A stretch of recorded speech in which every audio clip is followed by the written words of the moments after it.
This is Dr. Ara Duke-Majan, CEO and founder of Duke Spine Institute, and we're going to be performing live spine surgery. Our patient is suffering from symptomatic disc herniations in the lower back. Many people have herniated discs, but they don't have any symptoms from them. But some patients do have symptoms from a herniated disc, and those symptoms include back pain and leg symptoms such as pain, numbness, tingling, or weakness.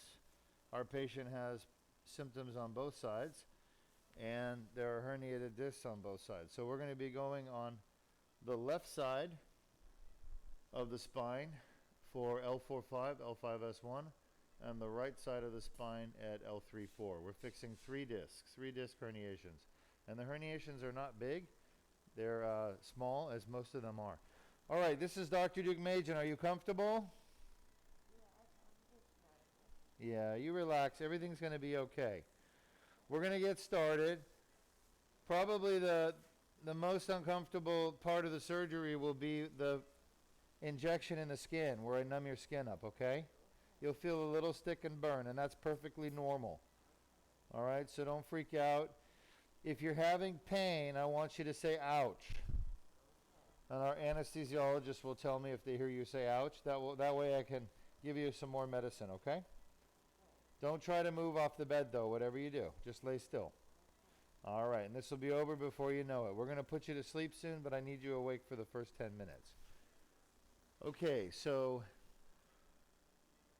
left approach, L4-5, L5-S1. We're all in agreement. This is the left side. Little stick and burn. Okay, that's perfectly normal. Don't be upset about it. This is just where we numb the skin up, okay? Just like the doctor numbs your teeth up before they work on your teeth. Yeah, it's uncomfortable, I know that. And then I'm going to the other side, okay? Same thing on the other side. You'll feel a little stick and burn as we put the numbing medicine in.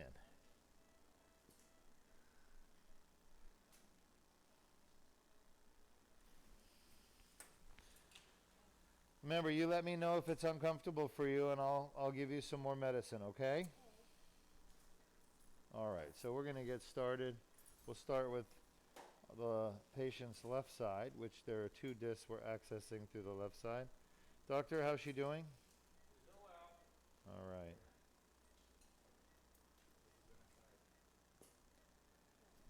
Shot. So I'm going to be talking to my team while we're doing the surgery, okay? And I'll talk to you as well.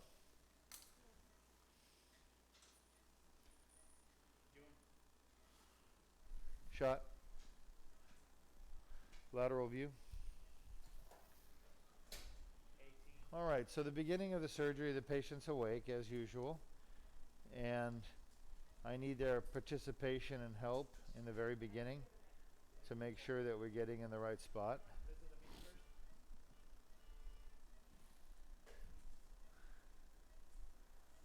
All right, pretty grainy, so let's come south a little bit, just a smidgen. Shot. That's better. And what can we do? You guys are on pulse mode? You're going to need to change that, unless you can do a better job with the pulse mode. Shot. Other than that, it looks like our end plates are lined up nicely, so I think we're okay there. Shot. I think I'm a little higher than I want to be. Shot.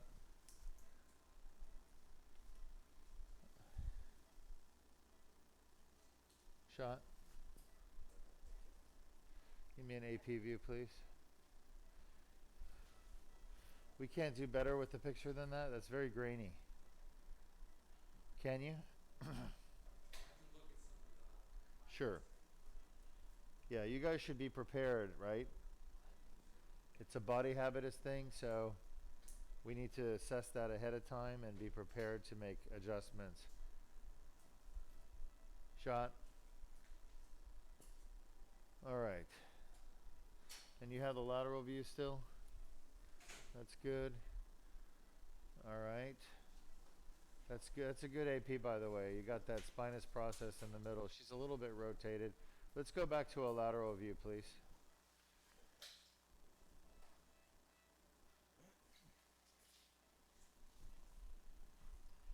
Luis, you feeling better today? We missed you yesterday. Sir, I am dealing with this migraine since Sunday. I apologize that A migraine? Is that all you had was a migraine? You missed work for a migraine? I just want to be in a dark room. No, it's nothing. Really? Sorry to hear that, man. Sorry to hear that. Sometimes I want to be in a dark room too. Shot. You know, it wasn't so long ago that a dark room meant something different to people. Shot. Anybody know what a dark room was used for? Gosh, that's right. Photos. Shot. Crystal. I thought I said crystal's not allowed in the operating room. Shot. See, she understands my sense of humor. I'm still not seeing the end plates well at 5-1. I want to see those end plates better. Okay, I can see the top end plate of 5 looks good. The pedicles look good. But I need a little bit better resolution at 5-1. So let's clean that up, please.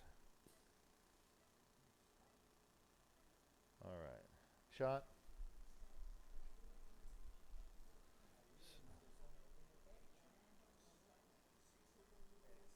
Shot.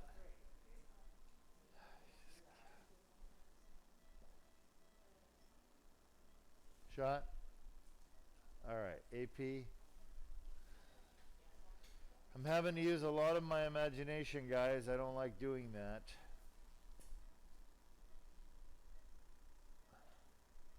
All right, if you guys need help, let's get Monica in here and get this picture a little better. But you guys are a little overexposed and you're way too grainy. So let's make some adjustments. Let's get the shot, please. All right, not bad. Not bad.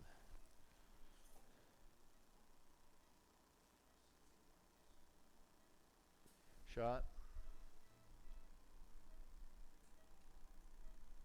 Hey, let me have a lateral view, please.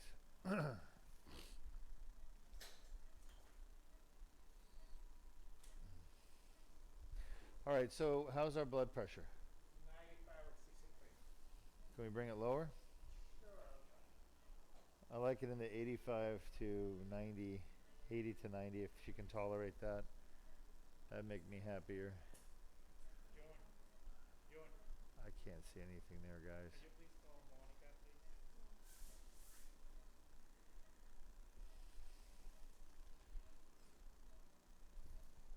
Shot.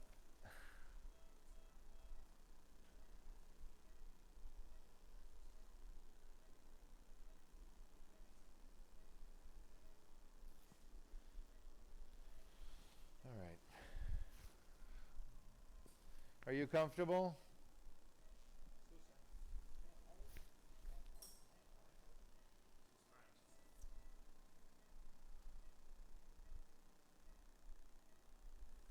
All right. So we're going to try to get a little better picture with the fluoro in just a minute. Until then, I'm going to get started at the next level. I am happy with our trajectory and our starting position, so I feel comfortable starting at the next level. Shot.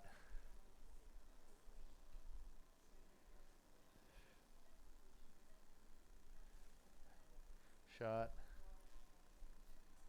All right, let's try to get 4-5 lined up better. That's when we start going with the second one, you guys need to be getting 4-5 end plate.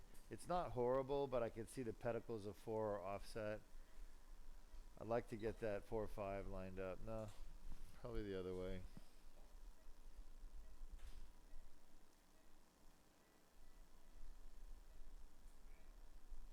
Actually, that's pretty good right there. I mean, it's not great, but it's decent. So the pedicles are lined up, the end plate's lined up. I like it. I can work with that. Are you comfortable, ma'am? Shot. Susan, you comfortable? Good. Shot. All right. If it hurts, you just say ouch. Shot. All right, you let us know, and we'll do something. I don't know what we'll do just yet. Shot, shot. When I'm looking up there, I want a shot. If I move the needle and I look up, it's a shot, okay? Shot. Good. Shot.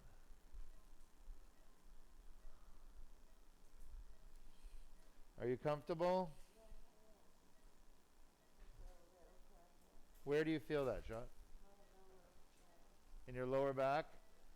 That's got to be a pretty good sized herniation right there for me to feeling it in the frame and that far out. Let's go with AP. You can see I'm just past the facet joint at 045. Is Monica on her way? I left her a message. She did not call back yet. We need to contact her. Okay. We need to talk to her. June, when I ask for Monica, it means you have communicated with her directly and she's on her way here. That means go get her. If she's not answering. Or call your charge nurse and tell her to go find her and bring her here. Actually, Mike can go get her.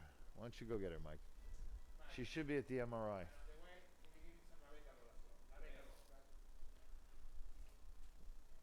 Well, do you need it now? Okay. You're the priority right now. This is nothing right now, so. No, I still have some left, but I don't want to, Do you want one of the nurses to grab it, or? Yeah, can you get it, Joey? Or, All right, thank you, that's good. Let's go back to a lateral, please. So that's really nice positioning right there. You can see the tip is right at the mid-pedicular line between L5 and L4. And I'm touching the disc right now. So I think the spine was a little bit rotated on the lateral view. If you look at the facet joints, you can see how arthritic they are. There you go, nice. All right, so what you want to do is you want to try to get the end plate. You see the needle at L45? You see the end plate of L4 above? All right, you want to get that, you want to be shooting right through that parallel to it. So it's not bad, it's really good right now. I wouldn't change anything. Are you okay? No leg pain, right? So, what? You feel pain in your back, right? All right, that's fine. Is that Monica? It is not. Mike went to go get her. I've spoken with Chelsea again. Yeah. Told her All right. with the patient All right. and told her that we need her right away. Oh, so she's doing an MRI. I believe she's doing X-ray. Oh, X-ray. Okay, that's fine. She's with the patient, but I've left her 2 messages now. All right. Okay, let's see down at 5-1 again. Let's see if we can't get a better picture of 5-1. We'll give you guys another shot there. Yeah, it's just too grainy. It's too grainy. Are you guys still pulsing?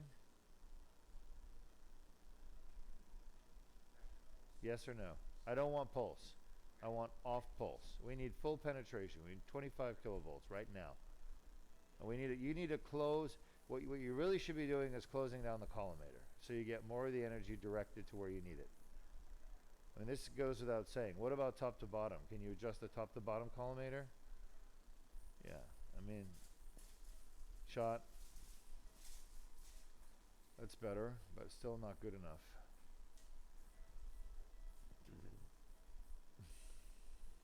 All right, we'll just wait for Monica. Let's go back up to 3-4. So we've placed our needles at 4-5 perfectly, and 5-1 we don't know 100%, so we're going to wait on that. But we can certainly do the upper spine. The reason why the image gets worse down lower is that the patient's hips are going to block some of the X-rays. Are you comfortable? Oh, thank you. Thanks for being patient with us. Everything is going fine. I just want a better picture of down below before I get too far down there. But everything else is going really well. Shot? Yes. All right. So I'm going to need to see the approach a little bit. So the collimator on the left, we need to open. Yeah, good job. Shot. Hi, Monica. How are you? Thanks for coming. Do you you're busy right now, right? So why don't we go down to 5-1? I'll just hold off on 3-4 for now. Shot. The problem is we're too grainy down at 5-1.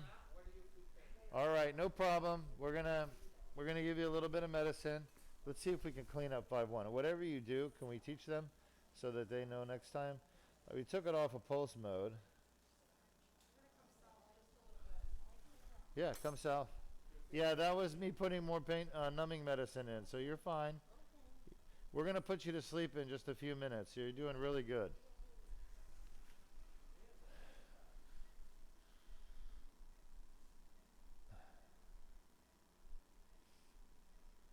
So our trajectory right now at 3-4 looks great. We're leaving 3-4 for a minute, going back to 5-1. I want to see if we can't get a better picture at 5-1. Honestly, I feel like we're in the right position with the needle, but I just want to see if we can't get a better picture. So as a surgeon doing this surgery, we rely heavily on a technology called fluoroscopy. And fluoroscopy is basically a mobile x-ray machine. And in the old days, x-ray machines were fixed in their position and their trajectory and aim. You could not move the machine. You actually had to move the patient.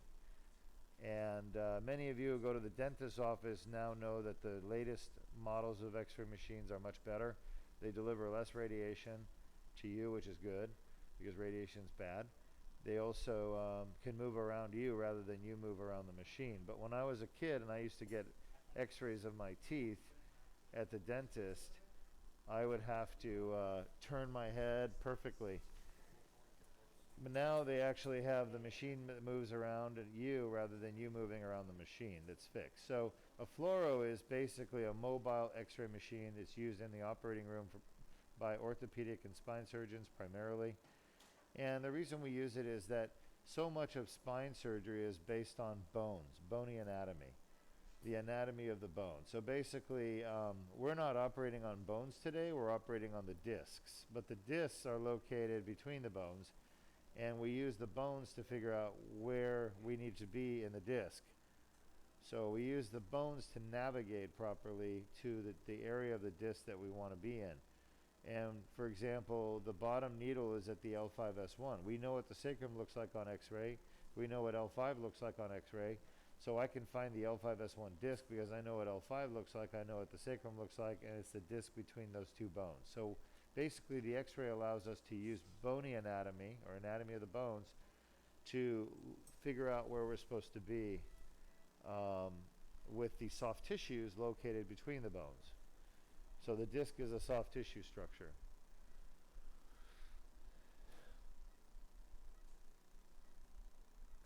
How are we doing there, Monica?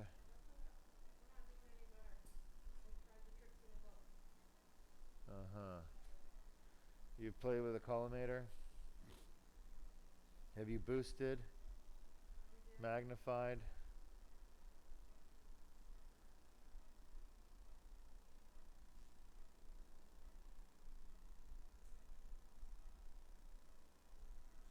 That's overexposed, right?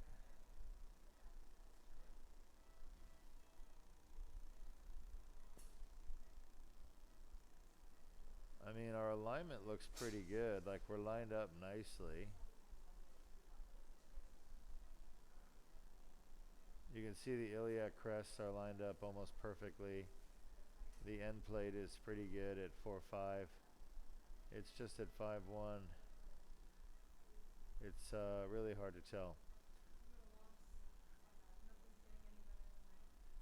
Alright, well, let's do this then. So if they're optimized, then we're going to do a discogram, but I want to finish 3-4 first. So you can go back to doing what you were doing as long as they know what they need to do at 5-1.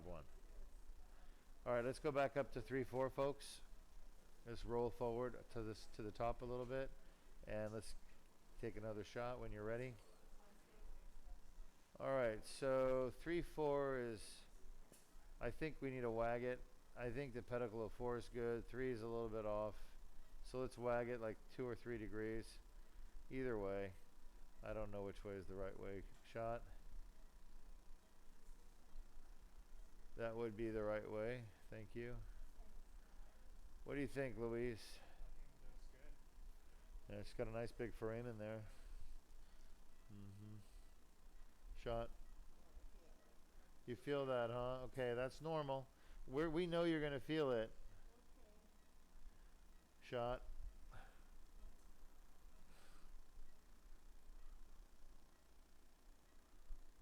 You feel it in your back? Shot. I'm not used to seeing such big foramen. Okay, AP. You know, I'm used to like short pedicles with a narrow foramen front to back or collapsed disc. You know, this is a capacious foramen. That's like probably the biggest foramen I've seen in a long time. We're complimenting you on your anatomy.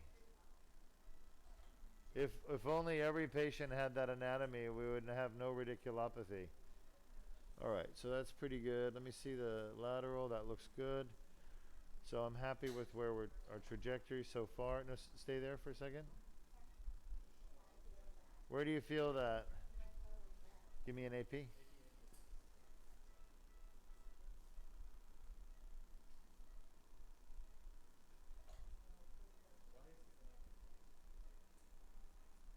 Nice, lateral. Thanks, Mike, for grabbing Monica. So the first part of the surgery is really about gaining access to the herniation at the disc levels that are retreating. And this is the part that takes the most time. Shot? All right, good. Are you comfortable? I'm sorry? All right. That hurt you? Okay. Shot. All right. So we're going to put you to sleep soon, but I want to make sure we're in the right spot. Okay? Are you comfortable right now? You are. Okay, good. How bad is that on a scale of 1 to 10? I'm sorry? Just get a 7? That was the highest? All right, so 7 out of 10. Is that where your typical back pain is? Okay, all right, fair enough. So yes, concordant 7 over 10 at 3-4. So what we did, for those of you watching, and it's good, you can come south a little bit, is we just did a discogram called an evocative or provocative, two different names, same thing, provocative, evocative discogram. Basically, I injected some dye into the disc, and indeed it reproduced her typical back pain. Now, if this disc did not hurt her normally every day, it would not reproduce the pain. But it did reproduce her typical pain. And you can see the giant tear in the back of the disc. That's a big tear. And you can see the dye leaking out in the epidural space and around the nerve root. So the dye is leaked out of the center of the disc where I injected it, out through an annular tear, which is what we're here to fix, by the way. And that's what makes the Duke laser disc repair unique, is that it's the only surgery in the world that repairs an annular tear of the disc. And that's exactly what needs to be fixed in order to get rid of back pain or neck pain if it's in the neck. And really, nobody else knows that. Even though it's been published, shot. Doctors that treat pain, surgeons, don't understand that. Are you comfortable? Yeah. All right. Yeah. How bad is that on a scale of 1 to 10? 7 again? Yeah. Is that where your pain is typically? Right, but it's in that area? Yeah. All right. So L 4-5 is a 7 over 10 concordant.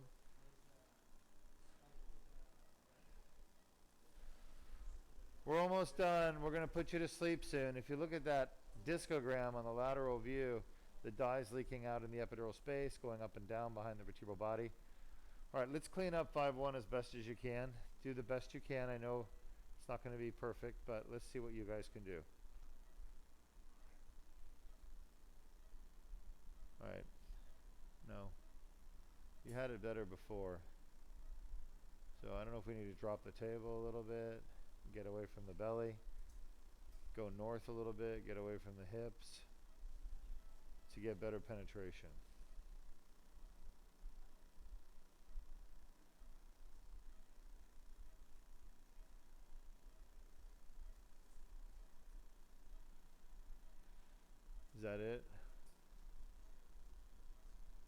Let's try that, yeah. Well, it ain't pretty. I think we might see it better on AP.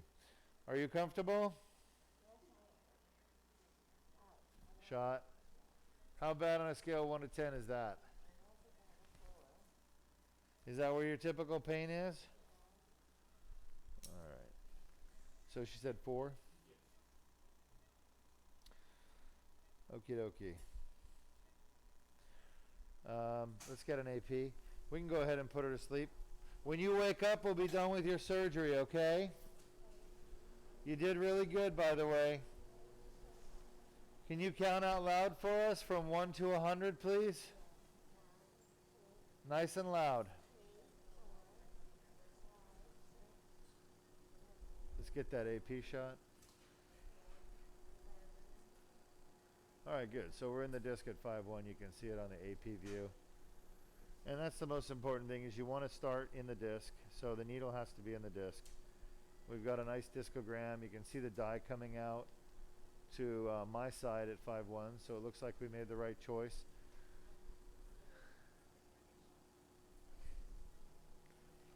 All right, so our patient is going to sleep. The anesthesiologist is putting her to sleep. And shot. We need a lateral view, please.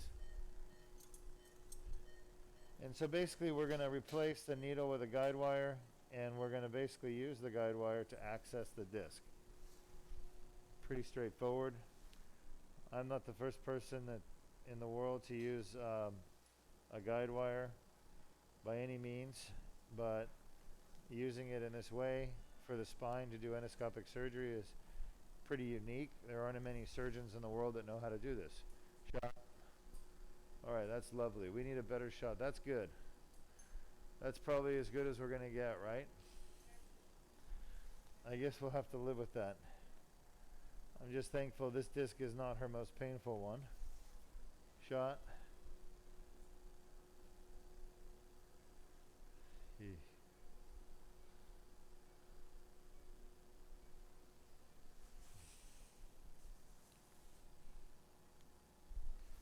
Shot.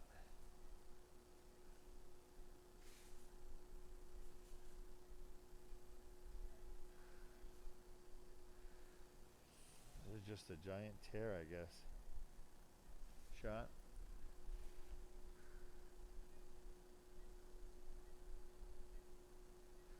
AP.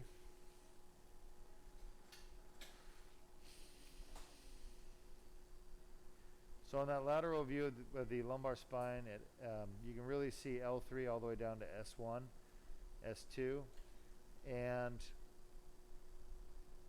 you can see the dye from the discograms is leaked out of the disc and it's in the epidural space.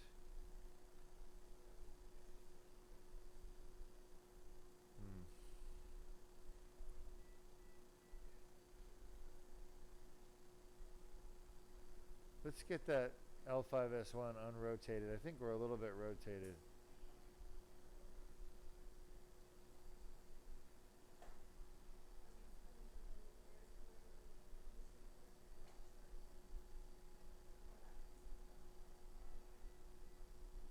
I think that's okay.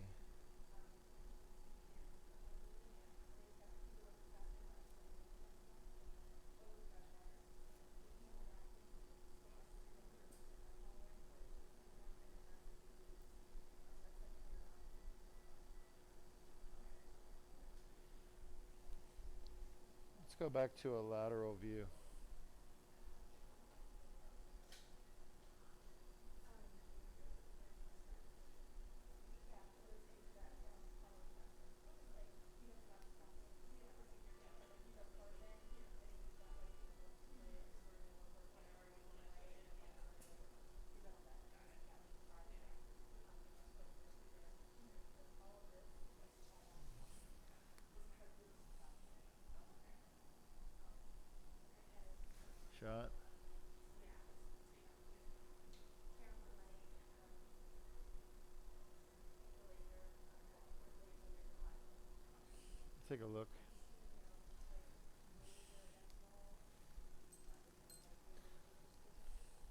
I missing something?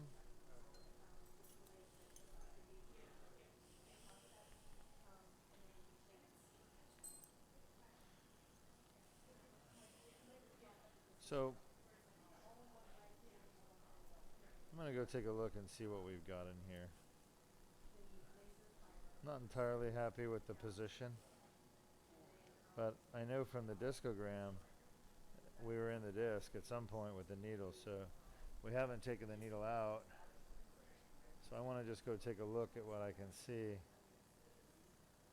I'm not going to use the mallet because I feel like it's not necessary at this point.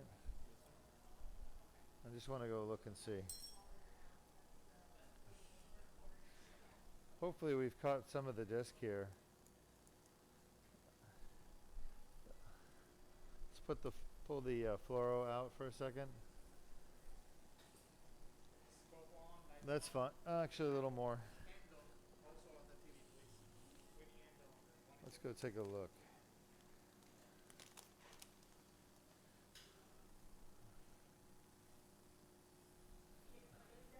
I need my scope on, please. Handle. Mikey, we can help. All right. Yeah, we're in the disc. That is for sure. It's kind of the annulus right there of the disc. So I'm actually, no, laser only right now. Mike, are you ready? Yeah, we're ready. All right. Please come this way a little bit, please. We're at 30. Come this way a little bit. Mike. So there's the tear right there in the annulus. You can see it. Yeah. There. And it's scarred up, collagenized. These slides can go up, please. Thank you. A little bit of fat on the laser fiber. You see that? And then you can, yeah.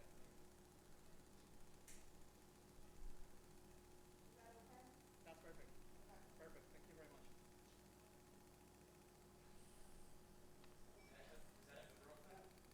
That's epidural fat or foraminal fat. Suction are working? Suction are good? All right. All right. Now. Everyone has fat in their neuroforamen. Except if you have bad foraminal stenosis. Wipe. If your foramen has been narrowed for a long time from bone spurs or herniation, if it's significant narrowing, you actually lose the fat. Fat melts away with compression. That's why some of these devices they use, they treat fat by compressing the fat.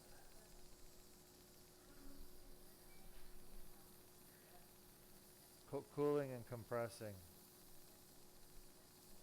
You don't need the cooling, you just need the compression. That will get rid of the fat. All right. So this is the least amount of pain for the patient. We're not going to do a whole lot here, but I do want to try to clean up the tear.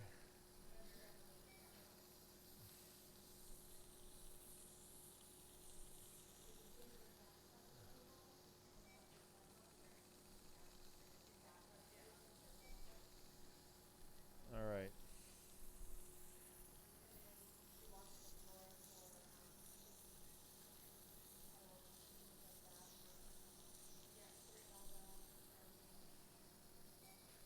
That's just a little bit of end plate oozing. The end plates don't like to be touched in the spine. Let's laser off. Yeah, there's fat in the foramen. So this is really a small one. Good? Yeah, we're good. All right. Lights on, please. Yes, please. Scope off. Dilator. Yeah, we are. Thank you. That was a quick and easy one for us. We don't get those very often. Does it touch or so far?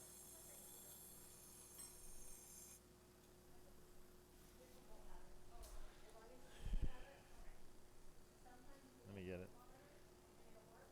Let's go to a lateral view on fluoro.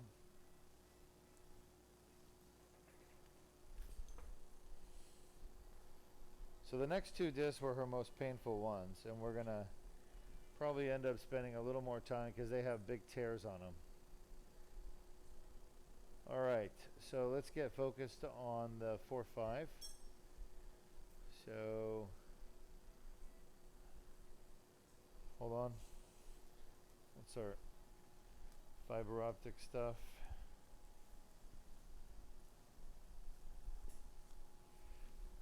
Shot. All right, so let's switch out the needle with the guide wire and put some pressure here. Yes, sir. You hold pressure for me, I'll try to Yes, sir. Yes, sir. do what I can. Shot. Once again, we're going to use the guide wire to guide our instruments down to where they need to be, starting with our dilator. And with this surgery, we're just cutting the skin, that's it. We're dilating the muscle, so we're spreading it open to the width of about a straw. So we're actually not harming the muscle like open surgery does, like a microdiscectomy would or a laminectomy would. Shot. Microdiscectomies and laminectomies are much more damaging to muscles, paraspinous muscles. Whereas this surgery doesn't damage the muscle at all. It quite literally just spreads it open because it's such a skinny little tube. Shot. I think we're offset. I don't know if she's moved, like airplaned a little bit, but you guys should adjust the fluoro. Shot.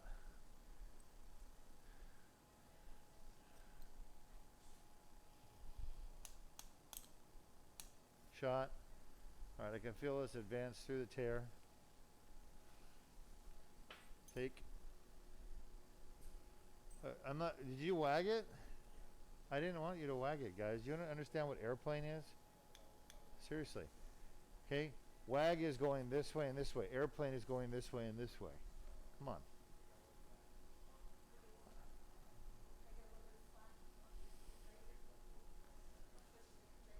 So, the entire surgery is going to be done through this tube right here. Just to give you an idea of how small it is, it's 7 millimeters diameter, outer diameter of the tube, 6.2 or 6.3 inner diameter. I can't remember which one it is, but it's pretty tiny.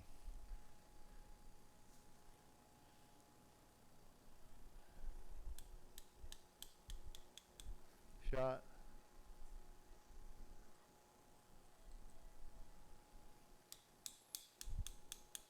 Shot.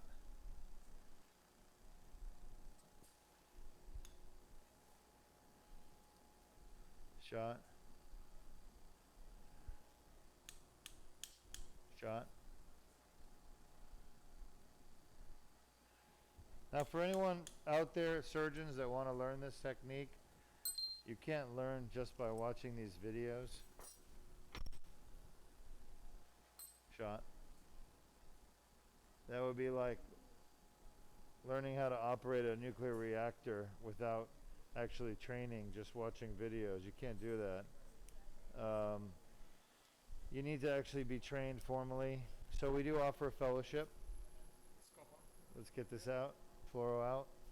Let's go. Jordan, you got to tell this young lady what to do, otherwise she's not going to be able to do it. Okay?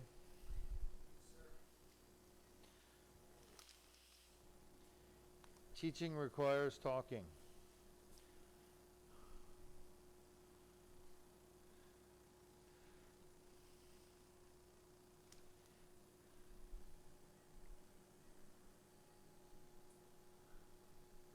So we're inside the disc. You can see the tear right there. I feel like we're overexposed a little bit. Can we bring the exposure down?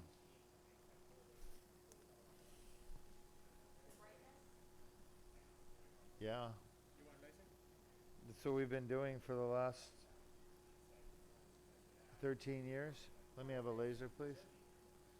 That's better. It wasn't bad to begin with, it was just a little bit overexposed. Alright, we're bringing the laser fiber in and we're going to start working on that tear. You can see the tear right here. We have a question. Sure. We have a viewer asking, are you effectively hollowing out the disc when you're inside there with the laser? Am I hollowing out the disc when I'm inside there with the laser? No. No, what I'm doing is there's a tear in the outer part of the disc called the annulus fibrosus. That tear goes from the inside of the annulus to the outside. And through that tear, it creates a passageway for the nucleus to squeeze out. It's like opening the cap on a toothpaste.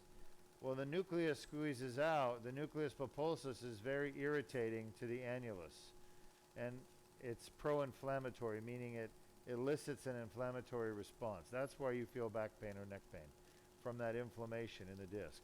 It's within the annulus of the disc. So I'm going in and I'm cleaning up that annular tear.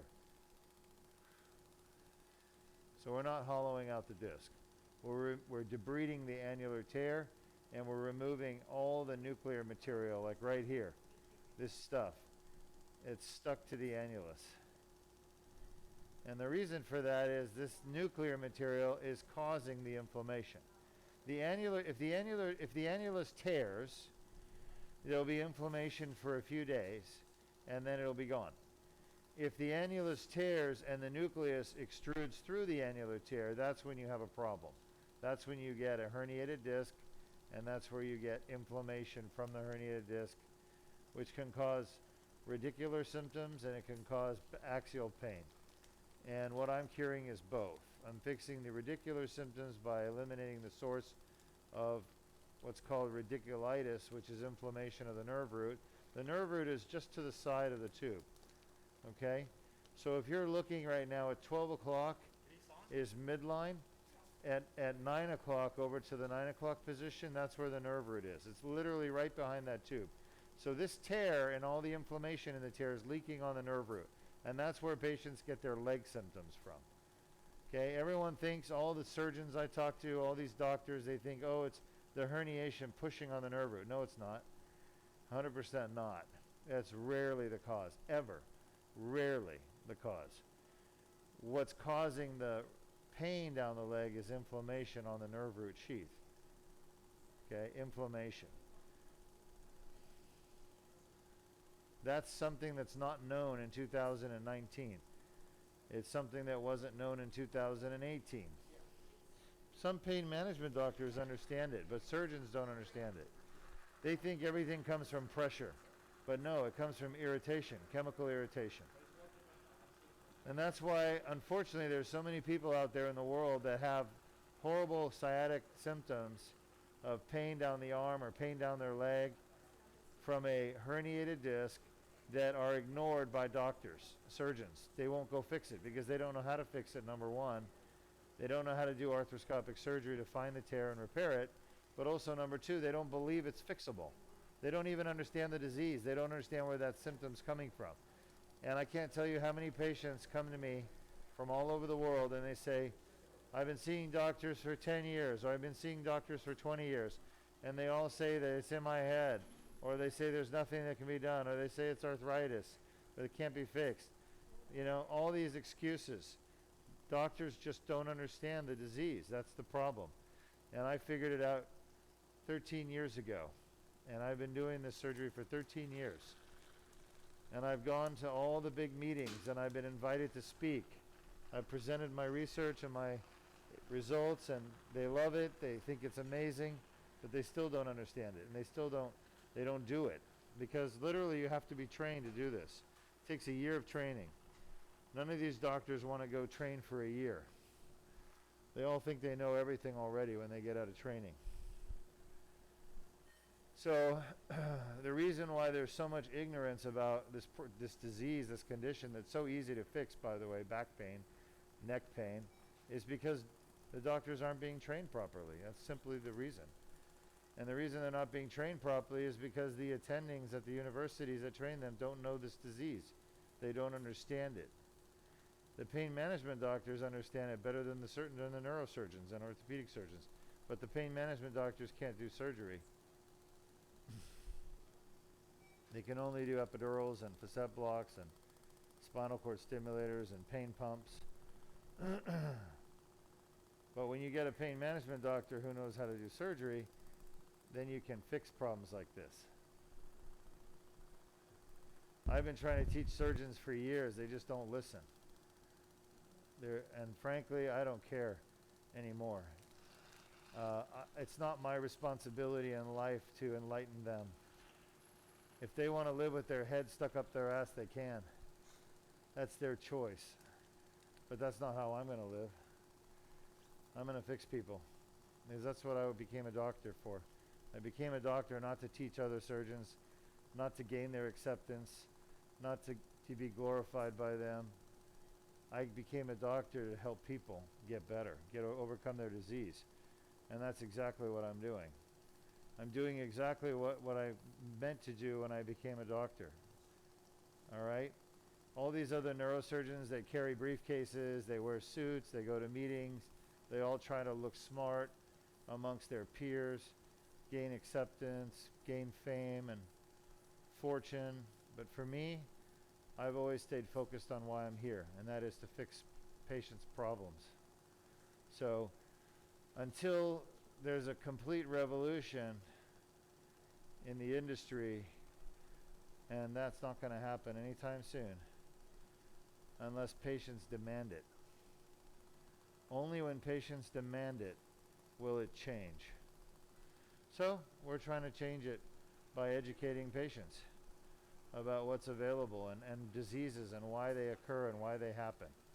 Literally, if I could change today, if I could snap my fingers and every spine surgeon in the world knew how to do this surgery, back pain would go away. Neck pain would go away. Radiculopathy would go away.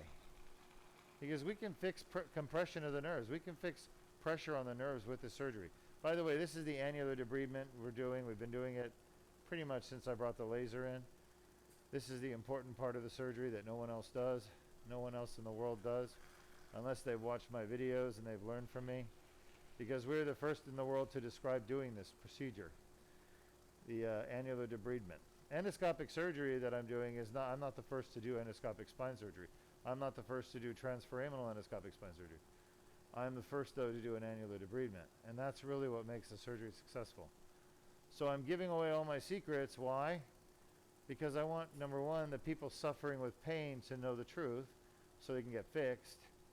And number two, I'm hoping someday that it'll bring about positive change in the world so that other surgeons will do the same thing. They'll fix their patients rather than writing them off as crazy or trying to get out of work or trying to get disability. It's sad. And so many people have been turned away when they could have been fixed. Stand by. You have a question there, Zach? Or who's over there, by the way? Sean, is that you? Yes, it's me. Is Zach there today, or is he not there? He's here with me. All right, so you're practicing for when Zach goes back to Utah. Yes, I am. All right, you have a question? Yes, we do. One of our viewers is wondering, their doctor has told them that their body can just absorb the protruding disc material. Is that true? Your doctor said you can just absorb the protruding disc material. That's about as true as a fire in your house can put itself out. It's absolutely a lie. And I don't think your doctor's saying it intentionally. I think that that's a myth that's gone around the medical community for many, many years. So I don't blame your doctor in a sense. Look, I'm not an expert on everything in medicine. If somebody said to me, what's the best diabetes medicine? I'd say, I don't know. I have no clue. And it's true, I have no clue. I really don't. Because I'm not an expert in everything. Fact of the matter is, I don't know who your doctor is, what their qualifications are, but your disc is not going to reabsorb itself. It's very rare that that will happen, only under very rare circumstances. And those circumstances are things like discitis. If you have severe inflammation of the disc, can it reabsorb? Yes. Discitis is extremely rare, and many times we believe it's due to an infection of the disc, which these patients that I treat don't have. I rarely ever see discitis. I've been doing disc surgery now for 22 years as a neurosurgeon. And in 22 years, I've probably seen 5 cases of discitis. So that's how rare it is. So a discitis disc can certainly reabsorb. Otherwise, normal herniated discs don't really reabsorb. what they do is they cause inflammation. And the inflammation is trying to get rid of them. So it's trying to break them down and say goodbye and get rid of them. Your body's inflammatory system is a defense system. And when the herniation comes out in the annulus, it sees your vascular system for the first time, the capillaries within your outer annulus, and it elicits a massive inflammatory response. Basically, your body says, holy God, there's something very bad here. We've never seen it before. We got to get rid of it. That's how your body responds, because your inflammatory system doesn't have a brain. It can't reason, and all it can do is react. And so when it sees what's called a foreign body, it actually tries to get rid of it by attacking it. And it's like kill first, ask questions later mentality of the inflammatory system, which is why so much of human disease is due to inflammation, because the inflammatory system is not very smart. It's kind of an old system, and it was designed millions of years ago, and its purpose was keep the organism alive under dire circumstances, like something wants to eat it or kill it. And so it's a very primitive, thoughtless response of your body to a foreign lesion, to a foreign occupation, a foreign presence. That's the reality of it. So when the herniation, this stuff right here, the blue stuff comes through the tear right here, your inflammatory system says, whoa, call the troops, let's attack. So that's exactly what happens. Your inflammatory system tries to break it down and reabsorb it. But the reality is that it doesn't work. It doesn't happen. So this myth of your disc will reabsorb over time is not true. If you have a herniated disc and it's been there the pain has been there for 3 months or longer, you should get it fixed surgically, in my opinion. That's what I would recommend to all my patients. Why live in pain any longer than you need to? Why delay the inevitable? You know what I mean? If your house is burning, should you call the fire department right away, or should you wait? I mean, why would you wait? More damage and destruction is going to be done. More lives are put at risk. You want to address that fire right away. Same thing with your disc herniation. Why would you wait and live in pain? That chronic pain from a herniated disc is going to change your life.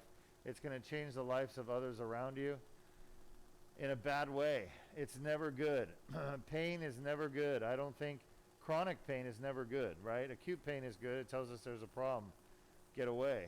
But chronic pain just changes people's personalities. It changes their life in a bad way. Changes everyone around them in a bad way. So why put off getting fixed longer than 3 months? You shouldn't. If you have a herniated disc in your neck or your back and you've had pain from it for 3 months or longer, you should go have this surgery that you're watching right now, the Duke laser disc repair. There are other surgeries you can do. You can do a fusion. If I have that same patient, I could take this patient right here and I can do a 3-level lumbar fusion. I could clean these discs out, put a plastic cage at each level, and screws and rods to hold the spine together and fuse it. I could have exactly the same result as this laser surgery. I can get rid of their pain. Same percentage, 95%. But the patient's going to have a lot more pain post-op. They're going to be on narcotics for a long time, and they're going to be out of work for a long time, and they're going to basically be suffering while they heal for a long time. When I say long time, I mean months for my patients, years for other surgeons' patients, but months for my patients. We do all of our fusions outpatient, by the way. If I did a 3-level fusion on this patient, she would be going home 2 to 3 hours after her surgery. And that's an open fusion. That's a Duke spine fusion. We don't do a lot of them anymore because people don't want them. They want laser surgery. And we literally have patients flying from around the world to have laser surgery done here because it's not offered anywhere else. So until surgeons pull their heads out of their proverbial asses and start learning how to do the right surgery for their patient, Duke Spine Institute is going to be one of the only places in the world you can go to get this type of surgery. You have another question? Yes, we do. We have a viewer asking if you perform posterior cervical spinal stenosis operations. So somebody asked if I perform posterior cervical spinal stenosis operations. The answer is absolutely yes, 100%. It's one of my favorite surgeries to do, to be honest with you. They're fun. But yes, I do posterior cervical decompressive laminectomy with segmental instrumentation. We do them outpatient, so if you have them done by me, you're going to go home the same day. As a matter of fact, we don't even go to the hospital. You don't want to go to the hospital for something like that because your infection risk goes up. Your complication risk goes up. So we do all those surgeries outpatient. Right here at Duke Spine. Standby laser. Grab her. Nice job, Mike. Way to pay attention. So the answer is yes. I do posterior cervical laminectomy and fusion. I do posterior cervical foraminotomy if I need to, but I don't think it works very well. I think that the best surgery in the world for a herniated disc in the neck is the surgery you're watching right here. Hands down. Better than a fusion, better than an artificial disc, better than a posterior cervical decompression. This is the surgery. This surgery, honest to God, if once it gets out and everyone gets trained on it, nobody will do a cervical fusion anymore.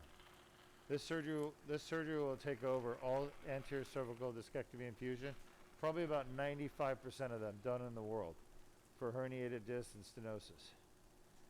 It's sad because, well, not because it's going to put the implant companies, like the Medtronics and Strykers, out of business, because it will, but that's not what makes it sad. What makes it sad is that they're keeping this stuff, this technology under the lid.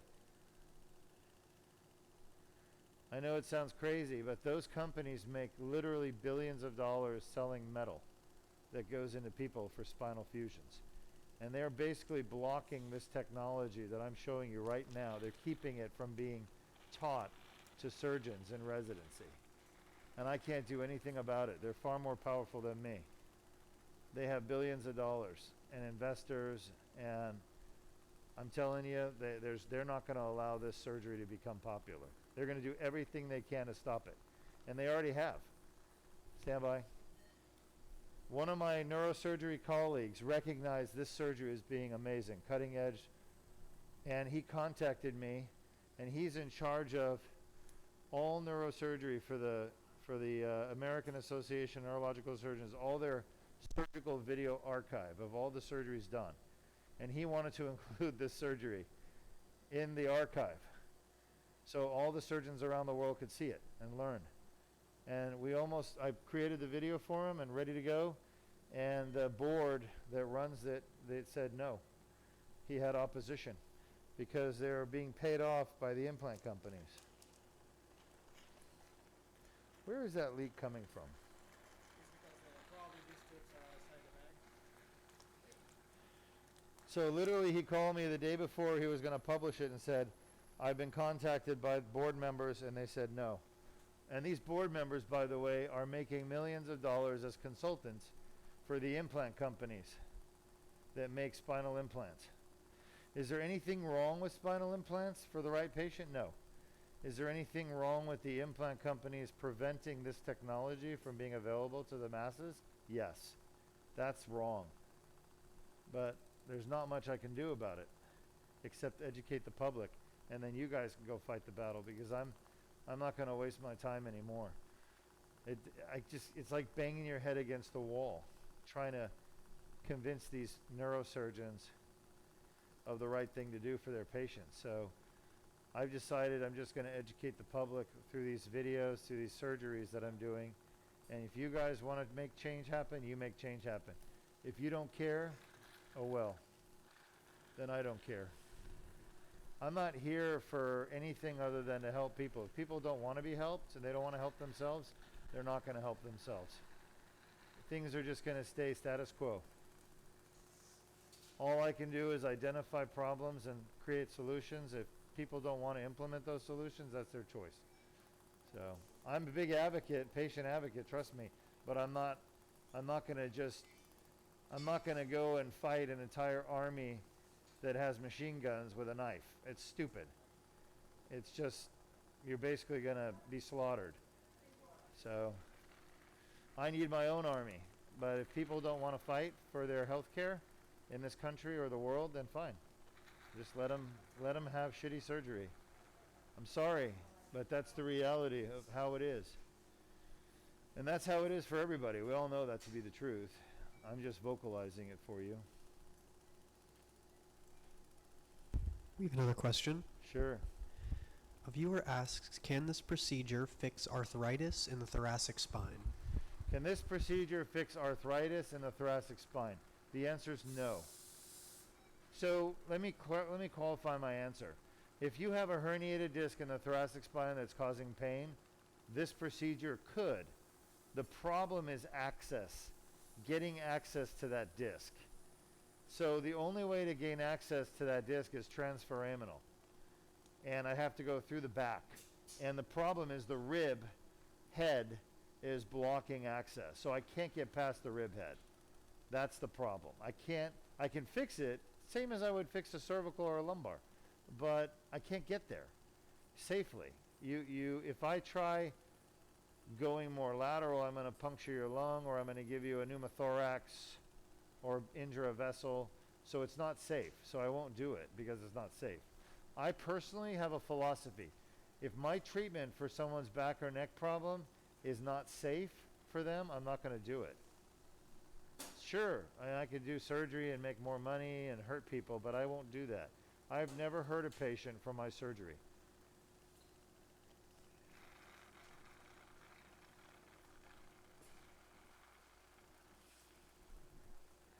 "22 years.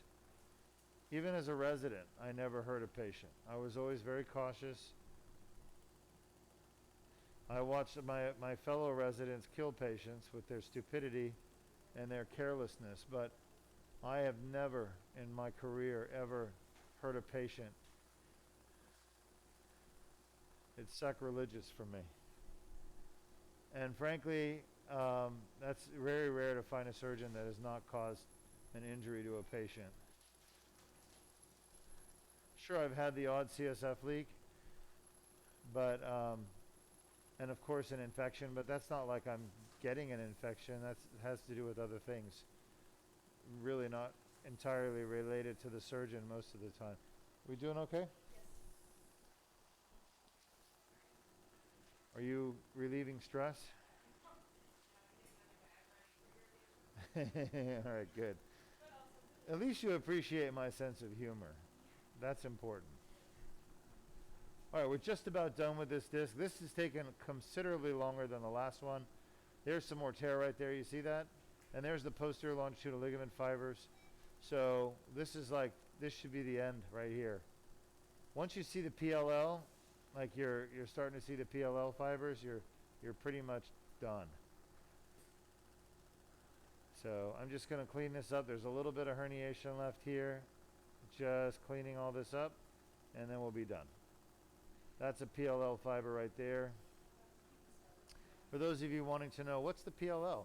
It's the posterior longitudinal ligament.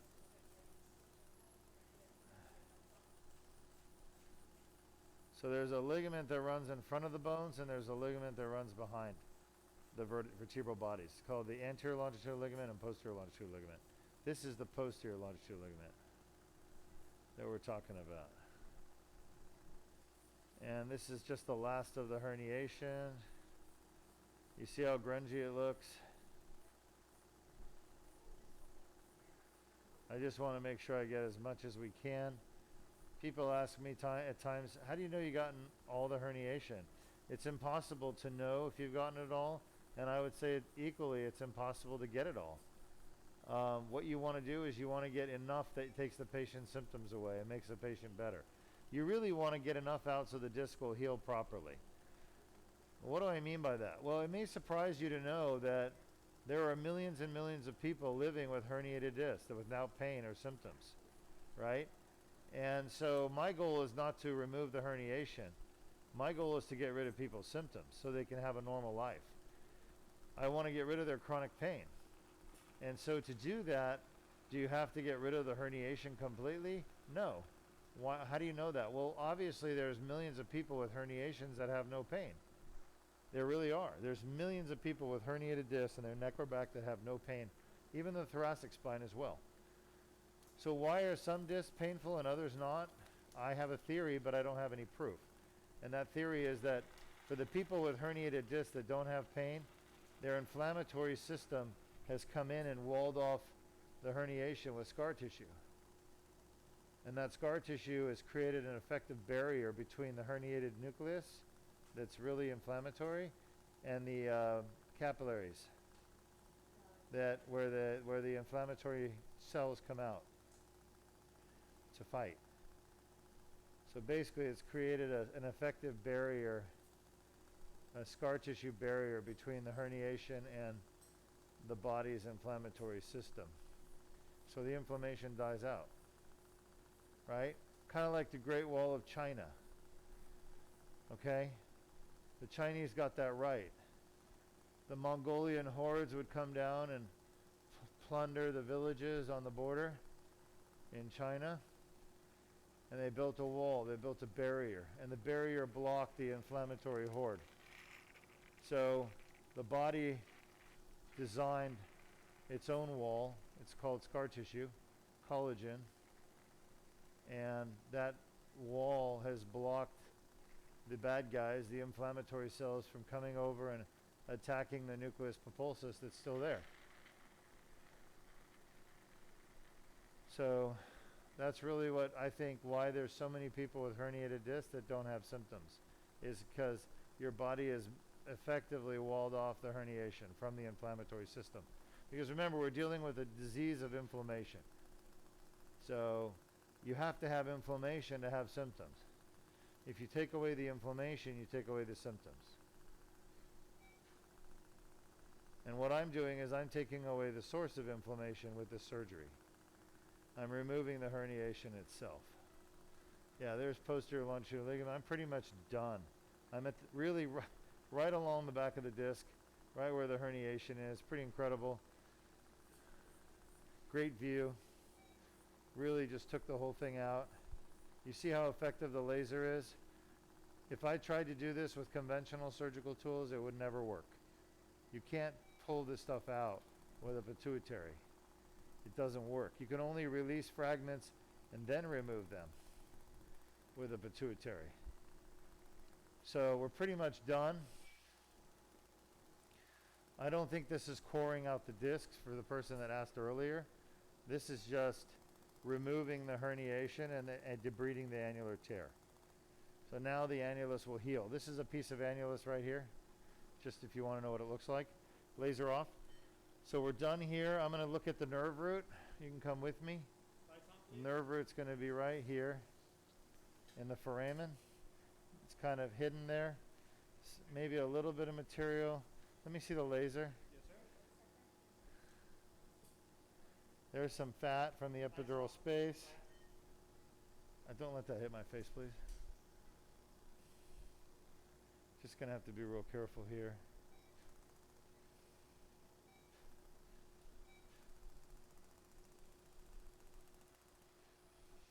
Stand by. All right. Let me get that piece right there.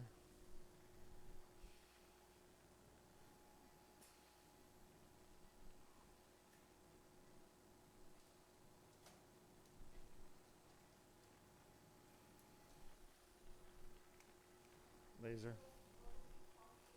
So we have one more disc to do. I'm just about done here. And then we'll be done with the surgery. How are we doing, doctor? We're doing wonderful, sir. And how's the patient? Patient is doing wonderful. Good.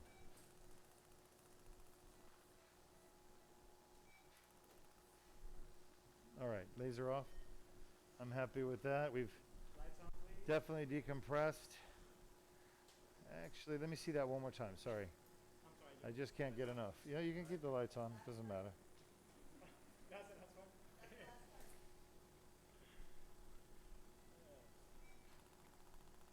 fine. Any more questions from our audience at this point?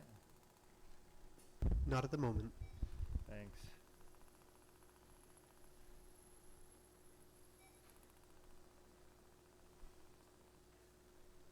Laser off.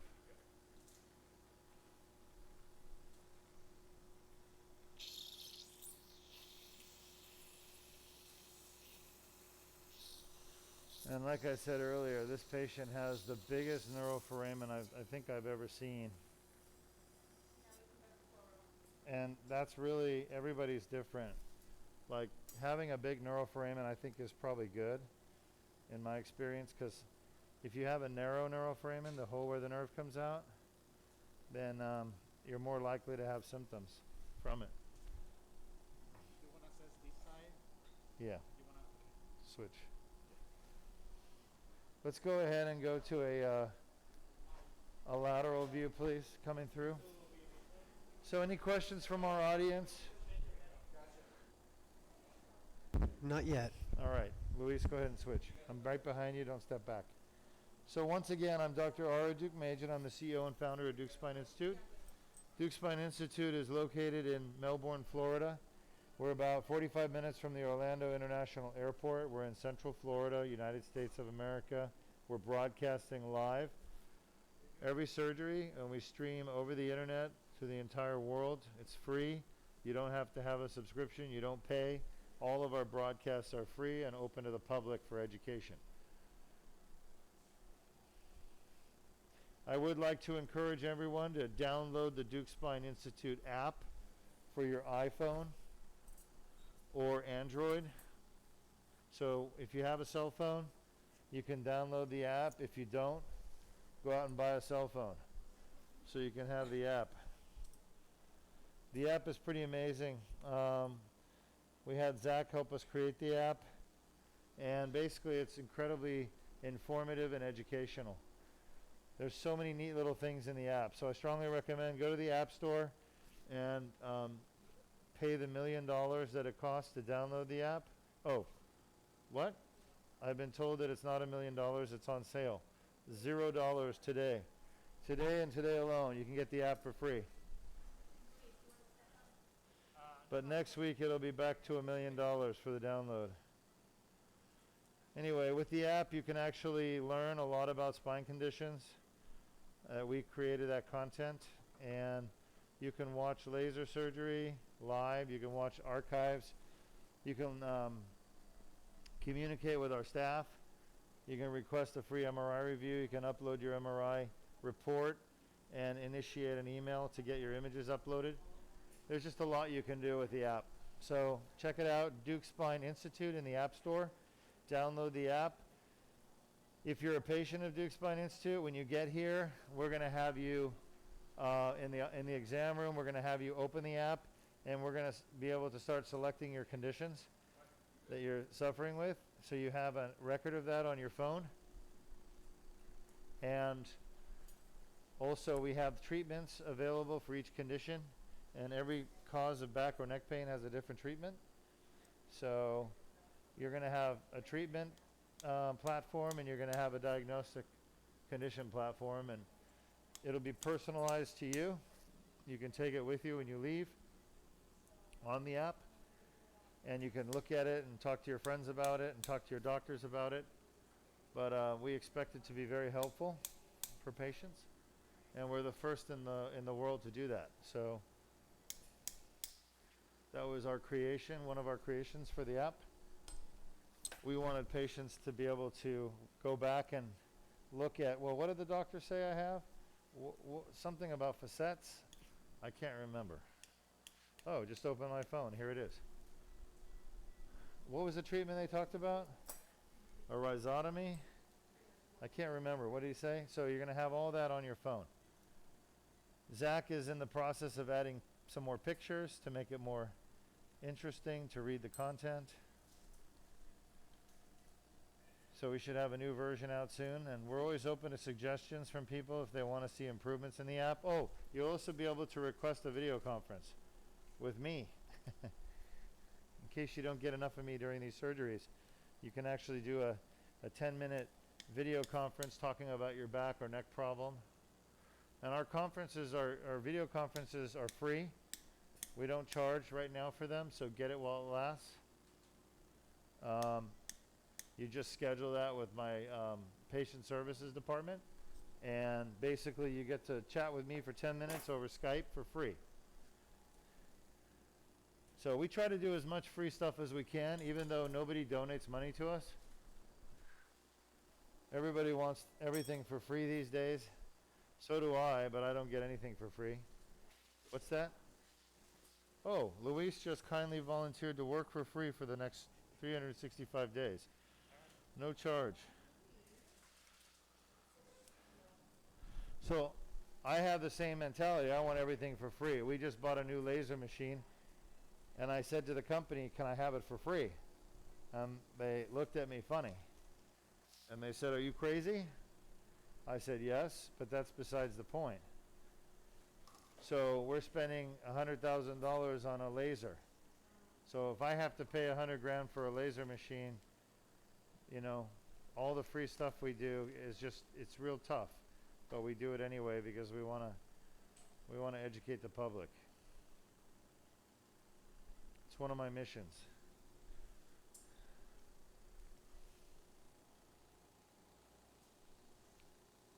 All right, we've done the patient's left L45, L5S1. Now we're going in on the right side, the opposite side, because our patient had leg symptoms on both legs. So when I have a patient, can you move that back a little more?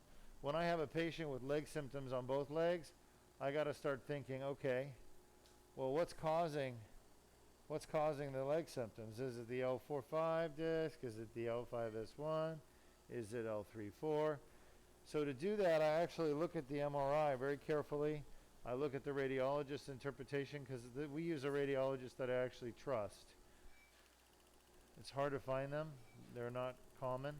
Most radiologists don't know how to read an MRI properly. Standby laser. Let's wipe the tip of the scope. It's got a lot of schmutz on it. Good. So I look at the radiologist report, plus I look at the MRI myself, and I figure out, okay, if the patient's having bilateral both side leg symptoms, then I need to figure out which disc is causing which leg symptom.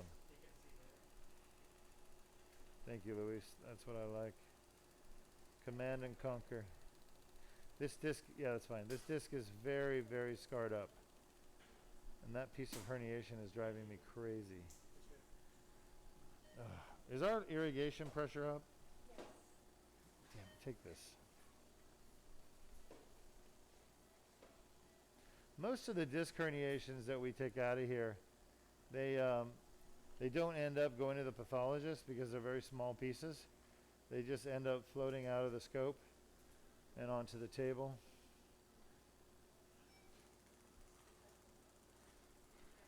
Like little pieces like this, they just floated up.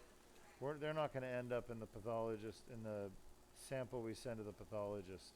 We always send some of our disc material to the pathologist just to make sure there's nothing bad like cancer or infection, which I think I'd be able to see, but just to be sure. We're overexposed again. Joe, can you help, please? I don't know how we got overexposed again, but we're overexposed again. This is really scarred up. You see that yellow coloration? That's calcification. You only get calcification with extensive inflammatory damage. No, I think we're okay. Thanks, June. Were you born in June, by the way? Yeah. So why did your parents name you June? Huh? Family name? Well, shouldn't they have had you in June if they want to call you June? Just like we had an Augusto who used to work here. We have an autumn. And we have an Autumn. So, but I think Autumn is a little less specific. That's like autumn, winter. You get, I think, 3 months with that. With June, you only get one shot. You get 1 month. 30, what is it, 30 days in June? No, 31. Is it 30?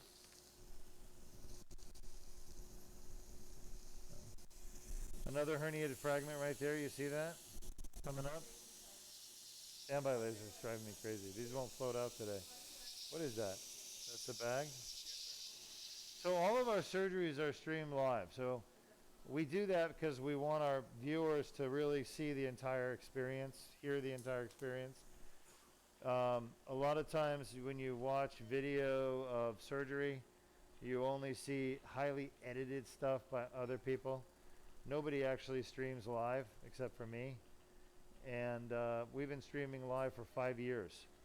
So we've got 5 years of archived surgery footage, minute to minute, not a single minute missed. We've got 5 years of streaming live surgery. If you go back on Facebook, you can watch these surgeries for many, many years, hundreds of them.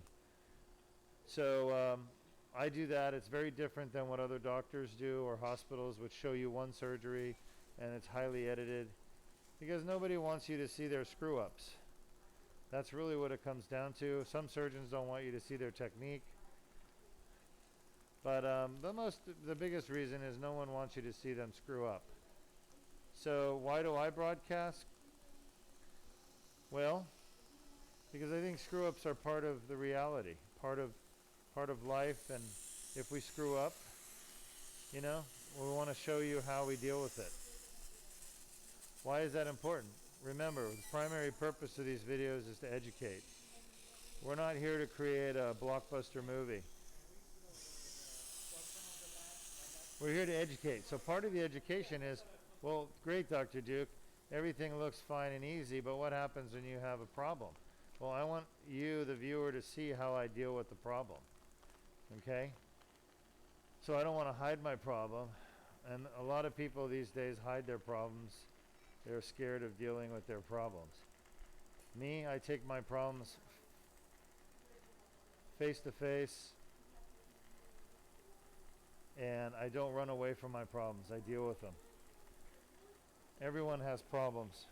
I have many, many, many problems. I run 5 businesses right now, and of course I have problems. One of my employees just walked out on me yesterday, so now I got to deal with that. I got to do her job, and I got to find someone to take her place. So that's a problem. And I think effective leaders deal with problems effectively. You can't ignore a problem, you can't hide, you can't run, you have to deal with it quickly and effectively. So as a surgeon, and I think most good surgeons deal with their problems immediately and effectively. We don't put it off. So we broadcast these surgeries live and unedited because if there's a problem, you're going to see it, and you're going to see how we deal with it.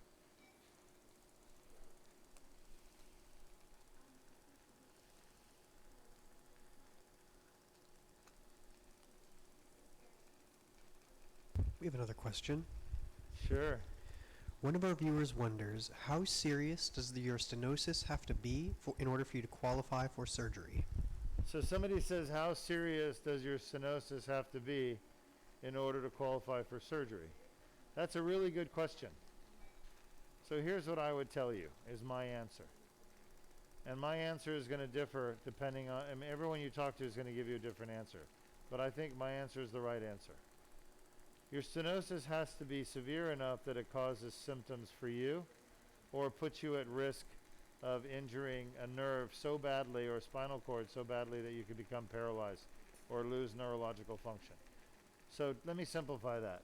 It needs to be bad enough for the patient to be unhappy and want it to get it fixed, or it has to be bad enough that it's going to put the patient's health at risk by causing permanent nerve damage or spinal cord injury.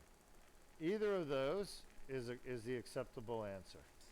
And just so you know, because you asked about stenosis, stenosis is narrowing, and when we talk about spinal stenosis, we're talking about narrowing of a hole or a channel or passage within the spine.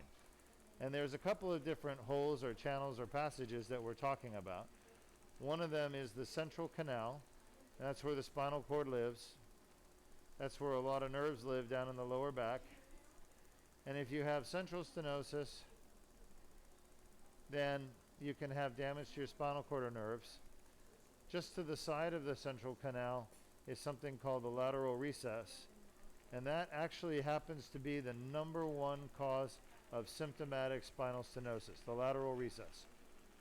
And that's where the nerves run just before they exit the spine. Are we doing okay, doctor?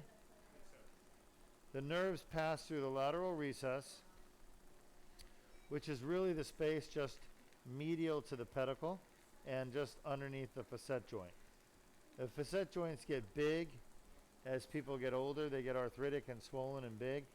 And when you have a herniated disc, it comes out into the lateral recess. So it compresses the nerve roots between the big facet in the back of the nerve root and the herniated disc in the front. So you get symptomatic stenosis from that, and I'll tell you, that's missed by 95% of radiologists and surgeons. And unfortunately, somebody published a paper years ago.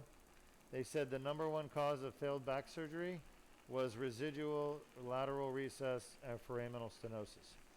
Basically, the doctor missed it because they weren't looking for it. And I think also that it was hard to see it back then because they didn't have good MRI. But I always make sure I decompress the lateral recess and the neuroforamen.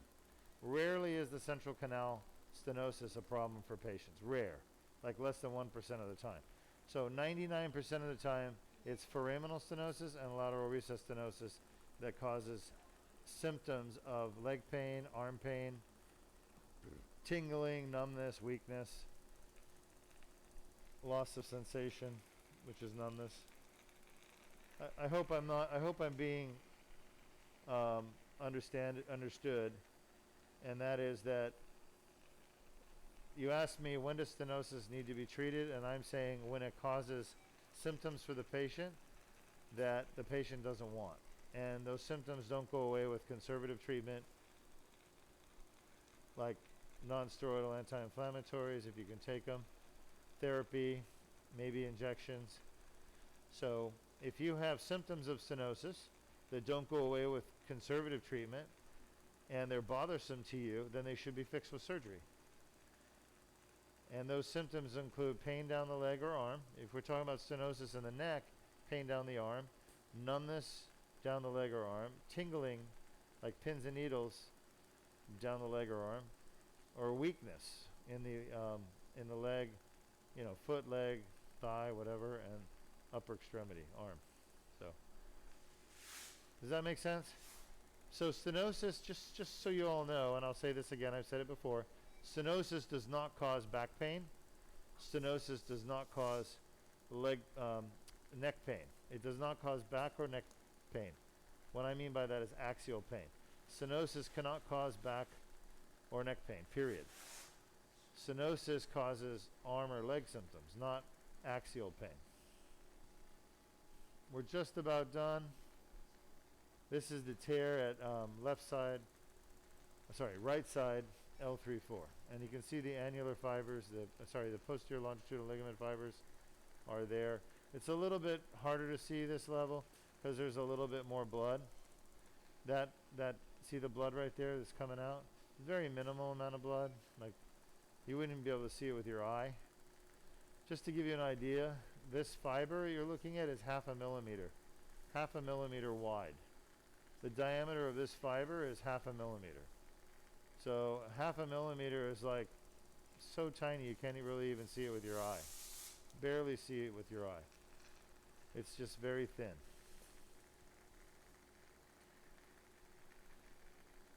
And what I mean by the fiber is the glass part, not the blue part. When you add the blue part, you probably get up to about a millimeter. So this is a highly magnified view you're seeing inside the disc. So that amount of blood there is tiny. Tiny, tiny, tiny. This is essentially bloodless surgery. Our average blood loss for this surgery is about 2 milliliters. And that's with 2 milliliters, a milliliter is like 20 drops of blood. So maybe even a milliliter is more accurate. We lose less than 20 drops of blood on most surgeries. So we're almost done. I'm going to come to the conference room in a minute. I'll answer some questions. We have 5 minutes, folks. So I'm letting my anesthesiologists know so they can start preparing the patient, kind of lighten them up a little bit, maybe. Let's keep the blood pressure under good control through the recovery. Keep it nice in 80s to 90s. I don't know where she normally lives. Do you guys know? 180. Huh? 180. She lives at 180? She's hypertensive. Like that's just today or what? That was today when she got here. And what about normally? Huh? When I got her, Oh. Yeah, but she's very anxious. She's in pain. Yeah. Yeah, so I don't think she normally lives there, right? she's on beta blocker. She is. And she took all that today? Yeah, she did. All right.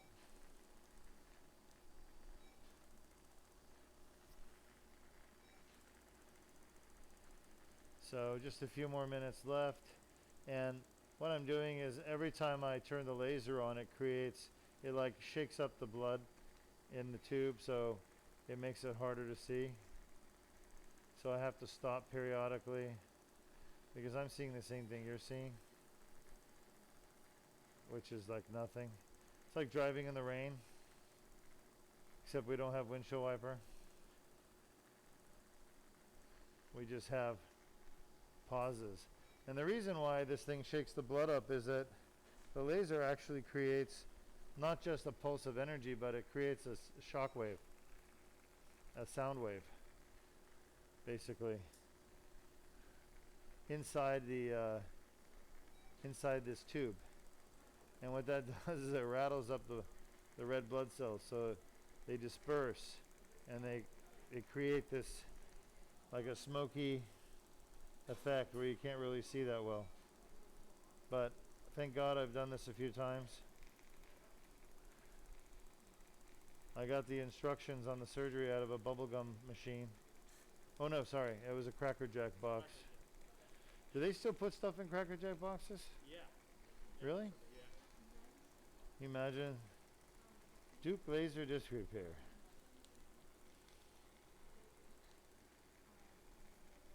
Any questions from our audience? Not at the moment. Alrighty. Stand by. Grab her. I'd say 2 minutes left. Unless I see something really funny.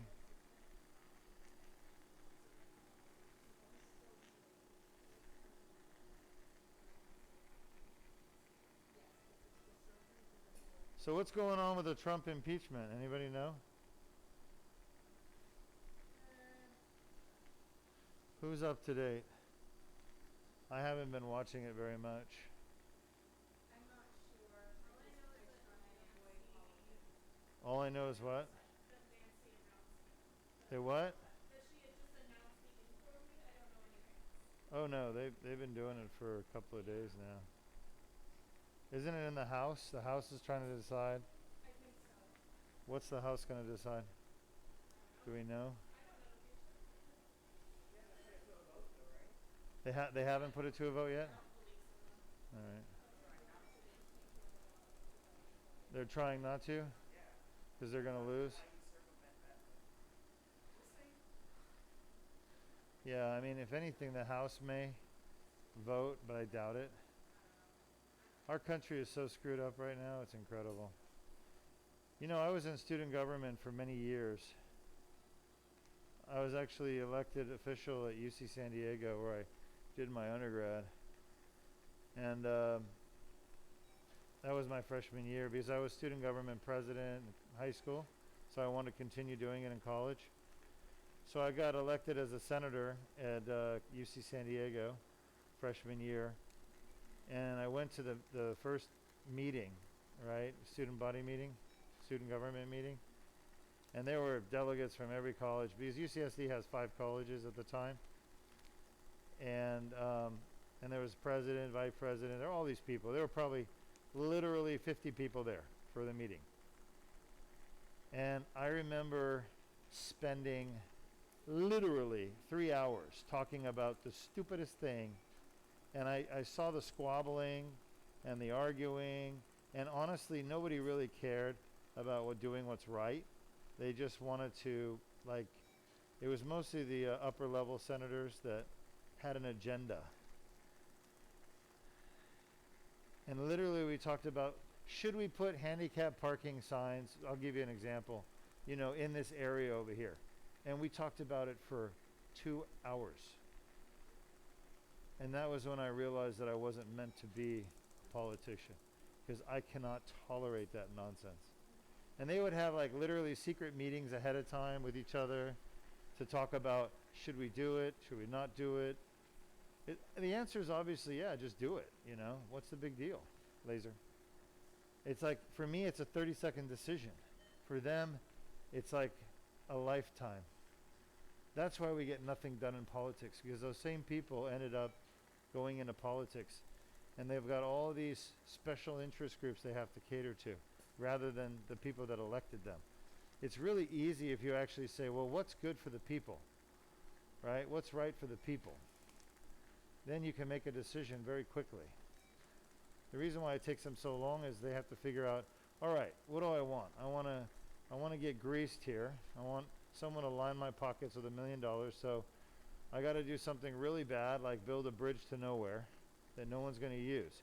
So how can I get a kickback, hire and get this thing passed, and somehow sell it to the people? That's what they have to do. Rather than saying, I'm going to do what's right, they go, I'm going to do what's good for me. It's bad for the people because I'm stealing the taxpayers' money. So how do I do that and at the same time not get in trouble for it? That's what politicians really spend their time doing, unfortunately.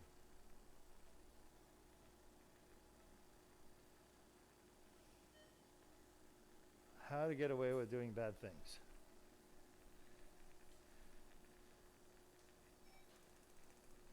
I mean, if you want to take the people's money, take the people's money.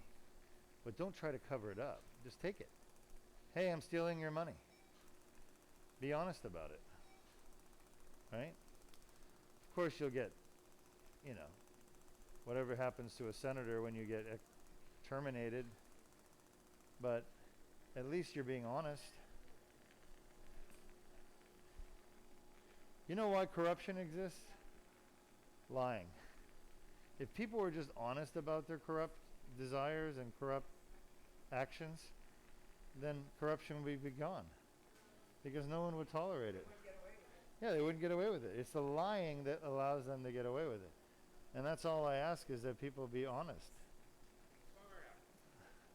Insurance companies are the most corrupt entities we have.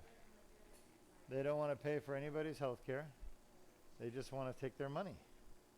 So be honest about it.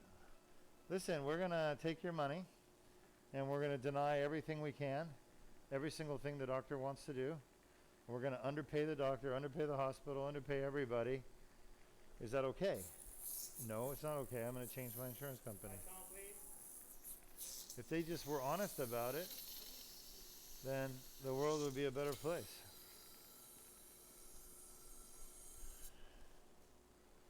But who teaches honesty anymore?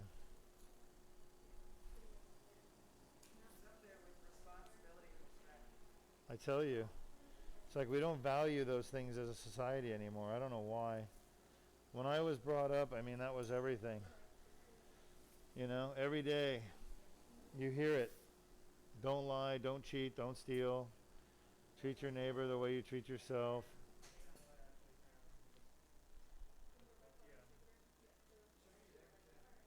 Work hard. Don't complain. All right. So we're pretty much done with the surgery, in case you haven't noticed. And I'm going to show you. Take a look at the incisions here. So the whole surgery was done through 2 7-millimeter incisions, one on the right, one on the left. Our patient's doing really good. And Luis is going to close these up. Why don't you put a little pressure here? We apply pressure to the paraspinous muscles in case we have a vein. Good job, guys. In case, Mike, thank you. In case we have a torn vein in the muscle. I've got a Raytech off the field. Raytech off the field.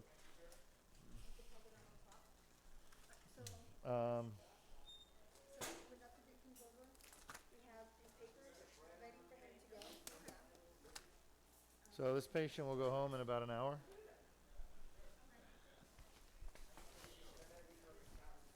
And hopefully she's cured.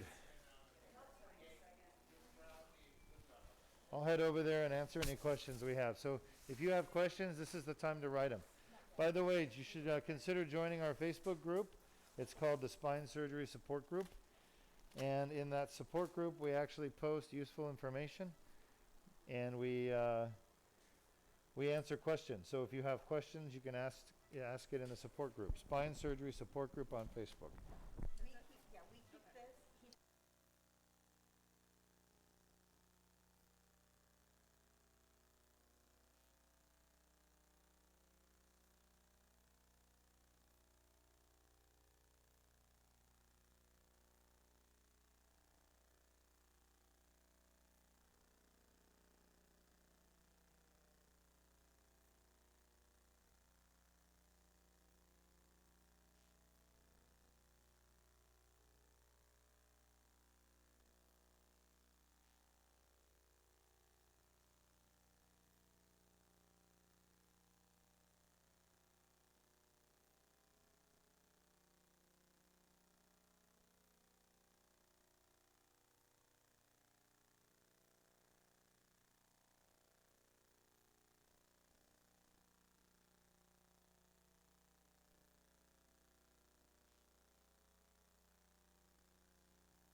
All right, Dr. Digmajan, we just finished the Duke laser disc repair, and everything went well. So if you have any questions, feel free to ask them. Otherwise, we'll see you next week for more surgery.